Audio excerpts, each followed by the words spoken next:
Ang tanong ko ngayon, would you admit or deny na yung may mga doktor na pasok sa MLM ninyo ay nakakatanggap ng commission, yes or no?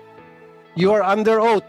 I remind you, Mr. Go, ulitin ko yung tanong ko para maging maliwanag. Would you admit or would you deny na yung mga doktor na ng inyong networking ay nakakatanggap ng komisyon coming from your company? Yes or no? There are two. No, sir. Yes or no? Yes or no lang po, I please. deny. You deny. Makukulong ka ngayon. Because meron ako mga cheque na magpapatunay na kayo, yung kumpanya mo, nag-issue sa mga doktor na miyembro ni... Yari ka ngayon. Kulong ka. We have many topics to be discussed today, but what I would like to raise first in today's hearing is about the involvement of some doctors in the multi-level marketing scheme. At yan po ang naging laman ng aking privilege speech yesterday, and same as Senator Jinggoy Estrada. Ang tanong, is it illegal? No, not yet. Is it unethical? Of course, under the Code of Ethics of the Philippine Medical Association. I did say na hindi ito illegal sapagkat wala pa tayong batas patungkol dyan. Like what Senator Bongo earlier did mention. Unlike sa US na meron tinatawag na Stark Law, dito sa atin wala. Kaya walang problema ang mga doktor ma-involve sa tinatawag na conflict of interest. Maalala ko during the last hearing, Secretary Ted Herbosa himself said, siya mismo and some doctors that he knows, na hindi sila nagreseta ng generic brand sapagkat ang generic daw ay ilan sa mga gamot na yon ay hindi mabisa. Kaya ang reseta daw nila ay mga branded meds. Now, ano po itong Belkens Pharmaceutical Incorporated? This is a big company being run by doctors, owned by doctors. Right there, makikita natin yung conflict of interest. Ito po masaklap. Sila po, itong mga doktor na miyembro nitong Belkens Pharmacy MLM, kung tawagin ay Jedi at Padawan, nagreseta ng gamot, especially sa cardiology department, na ang brand, of course, ay kinikerry ng Belkens Pharma. Ang matindi at nakakatawa, ilan sa mga doktor ay merong mini pharmacy sa kanilang mga clinic na magreseta sila ng mga gamot nandiyan na mismo sa loob ng clinic nila, of course, brand ng Belkens Pharmacy. Sasabihin na wala ito sa ibang butika, dito lamang ito mabibili. Of course, may komisyon yung doktor na nagreseta niyan. Isa pang masaklap dito, kahit na hindi kailangan ng pasyente, resetahan, I'll give you an example. Pupunta ang isang pasyente, may problema sa puso, nagpa-check up. So, the doctor will prescribe medicine para sa heart, para sa maintenance. And of course, kasama doon ay magreseta siya ng mga gamot na walang kinalaman sa puso kundi mga vitamins, food supplements. Sasabihin na kailangan mo ito para tumibay ang puso mo. Pero wag ka, the patient doesn't need it. At ito pa, ino-overprescribe yung mga medisina na brand ng Belkens Pharmacy. Now, of course, ang kapalit niyan ay komisyon. I have here with me the list of all the Jedis and Padawans. Ang Jedi ay ito mga opisyal na involved dito sa MLM scheme. Ang padawan ay yung mga downlines. And I also have copies of checks issued by Belken's Pharmacy to some doctors. Now, mag-deny kayo, makukulong kayo.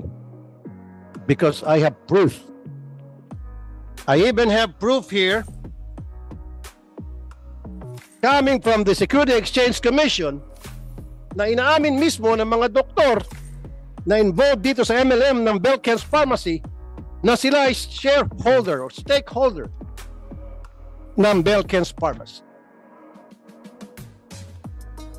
Kung makikita niyo po itong Zurex drug, actually hindi ito kilala compare sa ibang mga drugstore. Ano po itong Zurex drugs na pag-aari ni Dr. Vianelli F. Flores? What's wrong with a doctor owning a pharmacy? It's a legitimate business, right? Pero kung titingnan mo, conflict of interest. Why? Kasi nga, mga membro ng MLM ng Belken's Pharmacy, tinuturo ang mga pasyente nila na pumunta sa Zurex. At sa harap mismo ng Philippine Heart Center, meron pong Zurex drugs. Pila-pila mga pasyente dyan. Pero hindi lang po Zurex ang nagkikerry ng mga gamot ng Belken's. Mercury Drugstore and even Watson. Of course, walang kinalaman po ang Mercury at saka Watson. These two drug stores, drug companies, walang kasalanan. Pero kinikerry nila po itong Belken's Pharmacy Incorporated na drugs. Now, sa Zurex Drugstore, 70% na mga gamot dito ay Belken's. Sana magad. 70%. 30% kung ano-ano na lamang na brand. Nasabi nga kanina Senator Bongo na hindi na patient care o yung kalusugan ng pasyente ang tinatrabaho ng mga doktor na miyembro nitong MLM, kundi yung pagninegosyo sa ngalan ng salapi. Sabi pa nga dun sa jeep nung ako pinag-aaral pa, basta kay God knows who does not pay. Lumilitaw na maraming hudas sa medical profession. Although, hindi naman lahat. Marami pa rin mga mabait. I know a lot of doctors. In fact, sila pa mismo ang lumalapit sa akin para magsumbong. Para isiwalat ang mga kalokohan nangyari sa medical field, medical community because gusto nila malinis yung kanilang hanay. And I admire and salute those doctors. Right now, nakikinig at nanonood sila. Kilala nyo kung sino kayo at sumasaludo po ako sa inyo. Pero we have to go after these doctors, Mr. Chair, na nakakahiya sa medical profession. Maraming salamat sa iyo, Secretary Ted Herbosa, sa pag-amin na yung mga sinabi ko nung last hearing ay totoo. And that's very important to me na para alam natin ngayon na meron talagang nangyaring kababalagahan sa medical community. Na ito yung dahilan kung bakit yung nag-hearing para maayos yung problema ngayon and we can pass legislation upang ma-address yung samut-saring problema. Now, Mr. Chair, I will submit to this committee the list of doctors involved in the MLM scheme subject to verification. Marami po ito. Kung babasahin ko ito isa-isa, baka hanggang mamayang gabi tayo. But we have to investigate this and file appropriate charges if need be kung talagang sila involved. Although may mga kopya ko ng cheque na in-issue ng Belken's sa mga doktor na involved dito sa scheme. And then also itong sa Security Exchange Commission. But mamaya, just mention some names, a few of them, na pasok diin na diin sa scheme na ito. Pwede ako magtanong, Mr. Chair? Isa lang? Sa kay DOH. Go ahead, sir. Dalawa actually, kay Secretary Erbosa. Secretary Erbosa, ilan ba nalaman na merong ganitong klaseng scheme after my expose? O alam nyo na ito way before, because you've been a practicing doctor before you became a Secretary of the DOH. Am I right, sir? Ang alam, trips to foreign conferences and probably meals in expensive restaurants. But itong scheme wherein subscription is counted and a quota is made, yung multi-level marketing, ngayon ko lang nalaman na may ganung multi-level marketing. And ngayon ko lang nalaman na ganun ka exorbitant yung mga gifts from expensive to luxury cars. Okay. Granting nga nyo na po nalaman na meron palang ganitong klaseng scheme. Ngayon alam nyo na ang plan ninyo, sir. So nakausap na po ang FDA at pinaimbestigahan ko na ang pharmacies that kind of scheme. Kasi they are violating the Mexico Principle, which their CPR and their license to operate is actually based on. Pangalawa, kinausap ko yung director ng ospital na medyo na-mention sa social media. Putok naman po kung anong ospital at inutusan ko siyang gumawa ng investigation. Hinihintay ko pa ho ang report nun. Pangatlo, kinausap ko ang president ng Philippine Medical Association and natuwa naman ako, naglabas si Dr. Kalimag ng issuance and reminder. Yung code of ethics na pinakita po ni Dr. Tony Leachon ay ni-reiterate din ni Dr. Kalimag. At kinausap ko rin yung PCP president si Rontin Solante para i-remind din lahat at nag-issue rin siya. So, kumakausap naman ako dun sa mga mabubuting doktor natin, ng mga opisyal sa kanilang mga society para tulungan ako, para dito tulungan tayo, Senator Tul, para makita ang punot dulo nitong problemang ito. Thank you, Doc. Now, gagawa po kayo ng investigasyon tungkol dito. Since we still don't have a law against this practice na conflict of interest ng mga doktor kasi involved sila sa MLM ng Belkens Pharmaceutical Incorporated. Kapag napatunayan na sila po ay guilty, ano pong klaseng sanction ang pwedeng maipataw sa kanila? Ano po yung pwedeng maikaso sa kanila? Ano pong pwedeng maiparusa sa kanila? Sir. So, Mr. Chair, ang gagamitin nating mga penalty ay kung ano yung allowed by law. Which is 2,000 pesos. Merong suspension at may revocation. Ako naman, na-interview ako kaninang umaga sa television at sinabi ko, kung ganito ko exorbitant yung regalo, millions of pesos, siguro naman pwede ang revocation dyan. Kasi it's the gravity of the crime. So, bahala po ang Board of Medicine ng PRC para mag-decide doon sa penalty. Kung ano doon sa nakabase sa batas. Ang isa ko pang nakita po, meron pang isang batas na pwede nating gamitin. Bawal din po kasi sa mga doktor ang magbigay ng reseta at doon mo bilhin yung gamot sa kanyang clinic. Meron tayong pharmacy law na naipatas, RA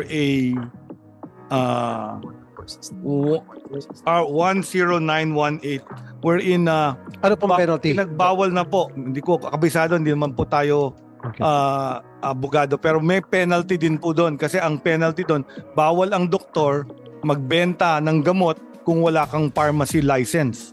So pharmacist lang po ang pwedeng mag-dispense ng gamot. So kahit makakareseta lang kami, pero hindi kami pwedeng magbenta sa aming mga klinika at opisina ng any gamot kahit food supplement. So Doc, ang tanong ko, kapag nakakuha kayo ng proof na tulad nitong napakarami sa listahan ko, daan-daan po ito, na kasama nga po sa networking ng Belkens, mga doktor, ano po yung magiging immediate action ninyo?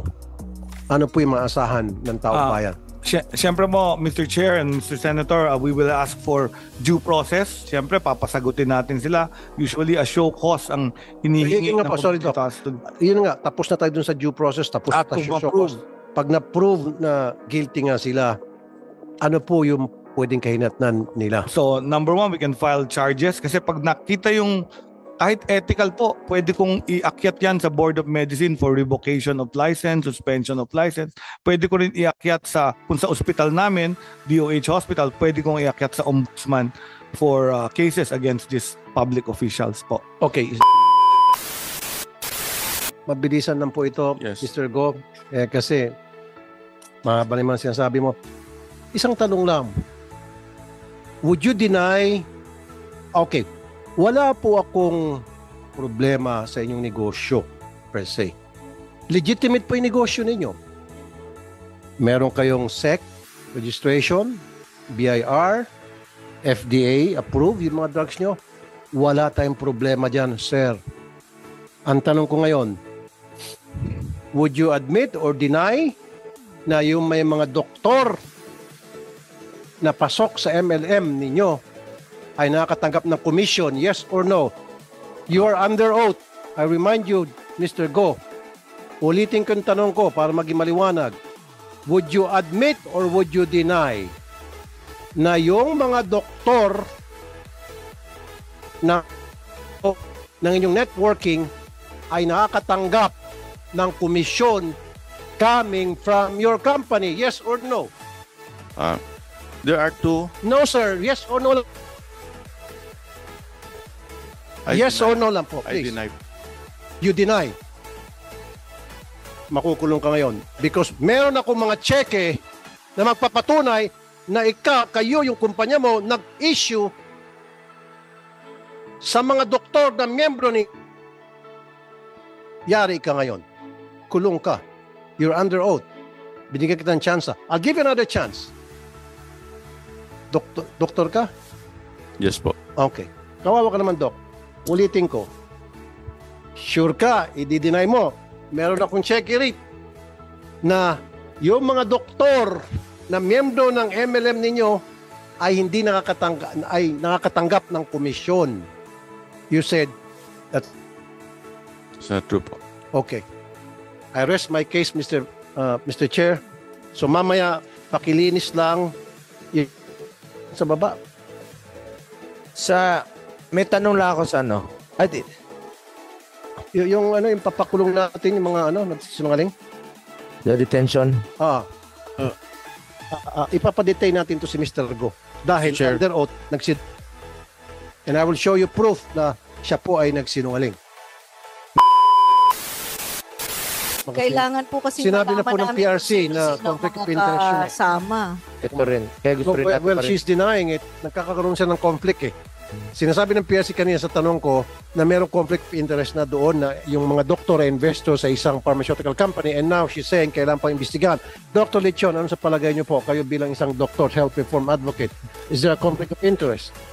Yes, may conflict of interest, but I'd like to say, when I was president of the Philippine College of Physicians in 2015, may similar case of stapa and malversation of a president of a chapter. So dumaan yun sa Committee on Ethics. In-strip off po namin siya ng title na Diplomate and Fellow. And then, parallel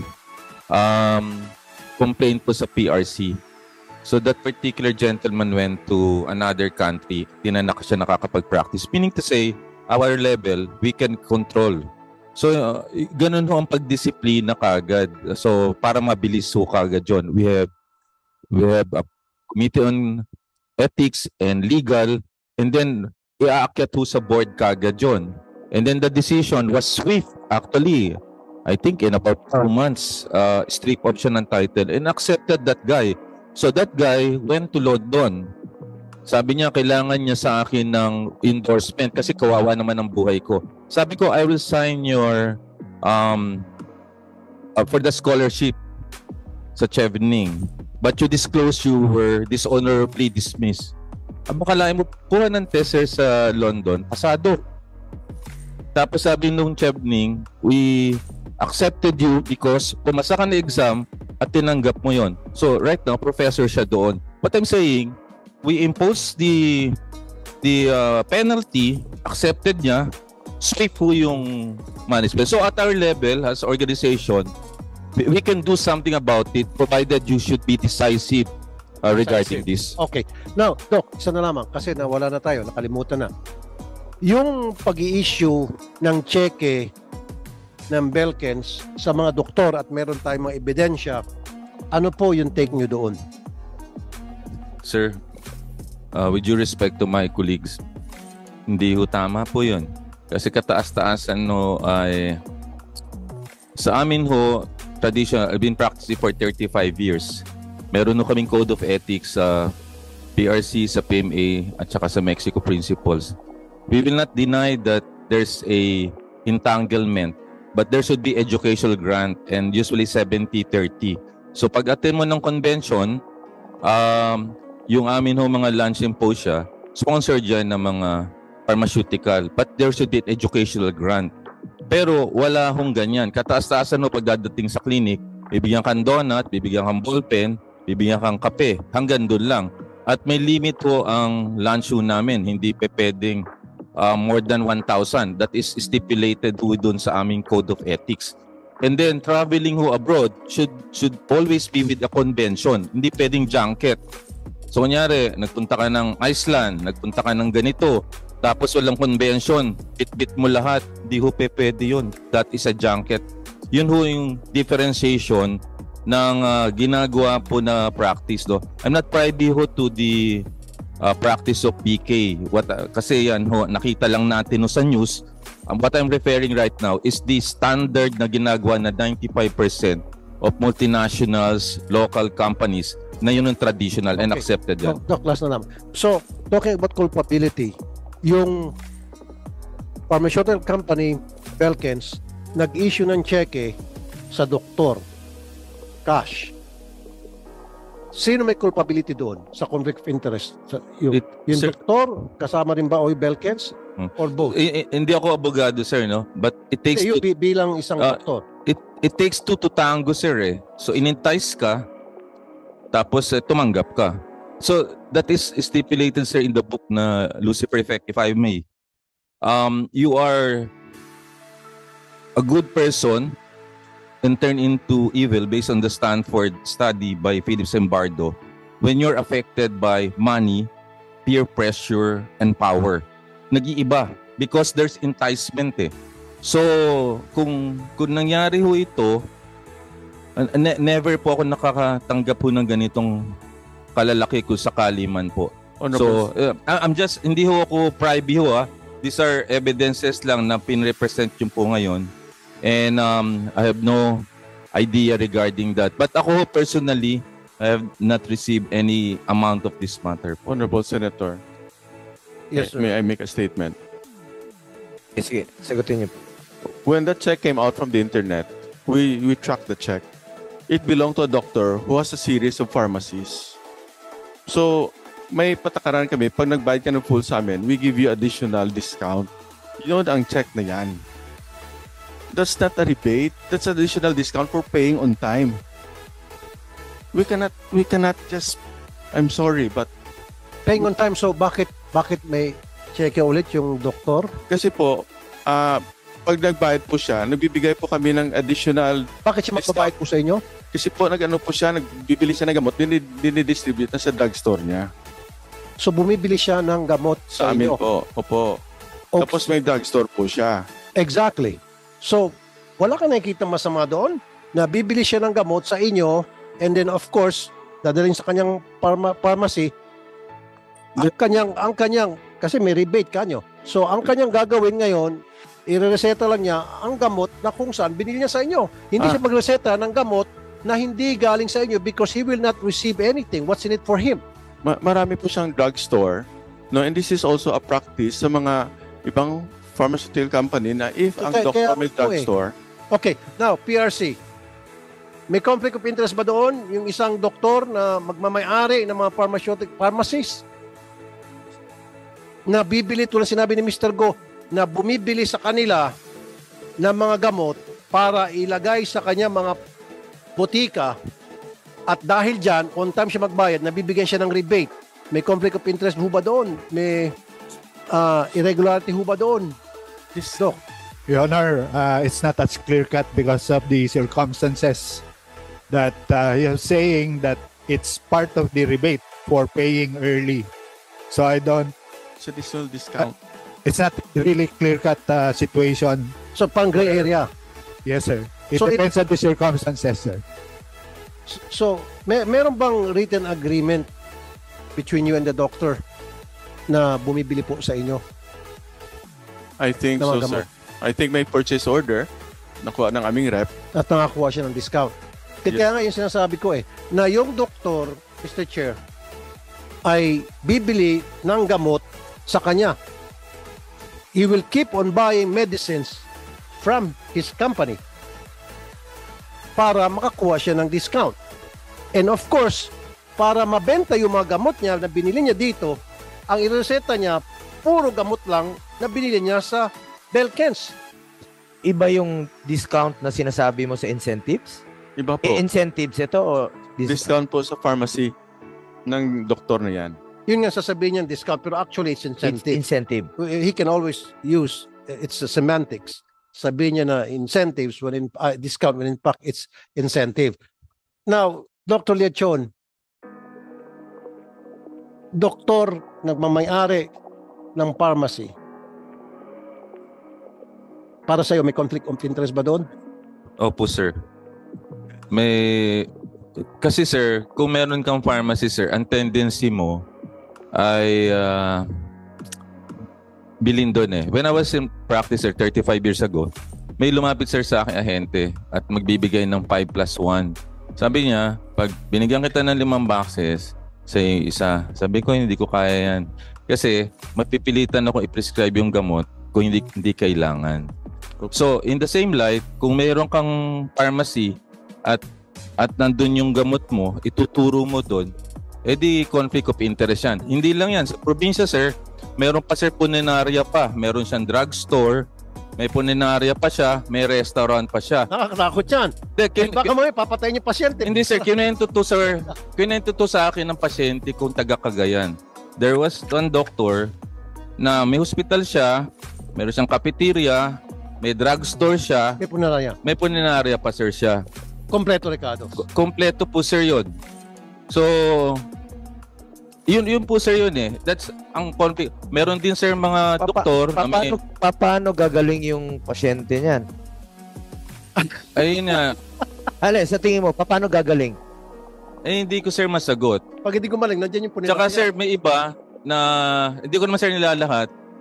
Meron din dialysis center. Kaya, sir, nung nagbunyi kayo na mataas ang ating dialysis na from 160, ako, sir, nalungkot eh.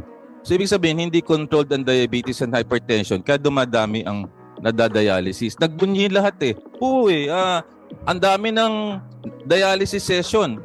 That is actually a failure of preventive health education. Ibig sabihin, nagbabalo ng diabetes, hypertension, kaya nagkangailan tayo dialysis. Kaya ang gastos natin sa PhilHealth, kuba tayo 17 billion a year.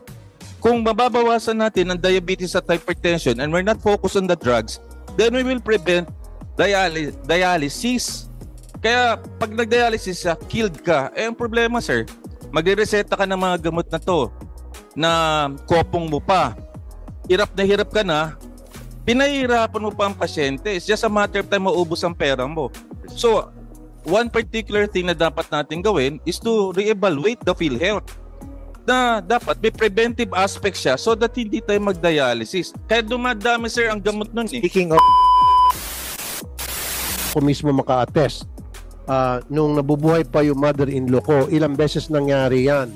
Resetahan ng doktor, yung mother-in-law ko, so may utusan na tao, sasabihin, wala. Out of stock. So ngayon, magkakaroon ng switching. Pero ito, maganda na gamot to, pareho lang yan. So pag balik nung inutusan, hindi na yung mismong gamot na nireseta. Iba na ang pangalan, pero kapareho daw. Huwag ka.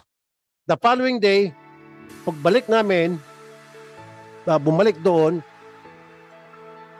for another medicine, ginawa na naman ulit.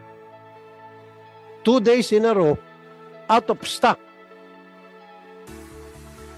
para mapalitan ng brand na irekomenda ng pharmacist. PRC, I need you to investigate and file appropriate charges pag nakita nyo na may guilt talaga itong mga doktor na number 1, nagmamay-ari ng mga pharmacy. Number 2, itong mga doktor na investor o may-ari ng Belkins. Number 3, itong mga doktor na mayroong mini butika sa kanilang mga clinic. At syempre, dahil may butika sila sa mga clinic, siguro yan yung sinasabi ni Dr. Raymond Go, bumibili itong mga doktor ng mga medisina sa kanila at dinadala nila doon sa clinic nila at yun ang nireseta nila. I know that's conflict of interest, so you need to investigate that, PRC. Kaya lang, ang tanong, ilang dekada pa ang mag-antay? 1 decade, 2 decades, 3 decades? May pakiusap lang kami sa PRC aside from crafting a new law tungkol dito, no? PRC, sundin niyo yung sinabi ni Senator Tulfo. Panagutin niyo yung dapat managot dito. Huwag niyo pong tagalan at unahin niyo po yung kapakanan ng mga pasyente. Huwag niyo pong unahin yung kapakanan ng mga pharmaceutical companies. Yun lang po ang pakiusap ko sa inyo. Unahin niyo po yung mga mahirap nating kababayan na halos walang pambili po ng gamot. I'm part of the owners of franchise. Sabi mo kanina wala. I'm not the owner of the Sure RX per se po. I only have a branch po. May franchise ka ng Surex. Yes po. Yes po. Ha? Yes po. Alright. Okay. Maliwanag. Ngayon, sinabi niya kanina, Mr. Chair, na yung isang doktor ay nagdodouble bilang isang medrep. Sabi mo, may Hindi po, hindi po. No, you did mention that I kanina. did not say po. Medrep. Ang Yung medrep isang po, doktor, sabi mo. ang medrep po, pinupuntahan nilang doktor. That doctor is only being visited by our medrep. Hindi po sila investor. No, wait a minute. Diba? Sinabi niya kanina na yung isang doktor, sabi niya, medrep. No, we never po. No po. No, Helen Brown is a respected cardiologist in Senator Baguio. Jinggoy, Senator, we can have all the time later on. Babalikan pa natin sila.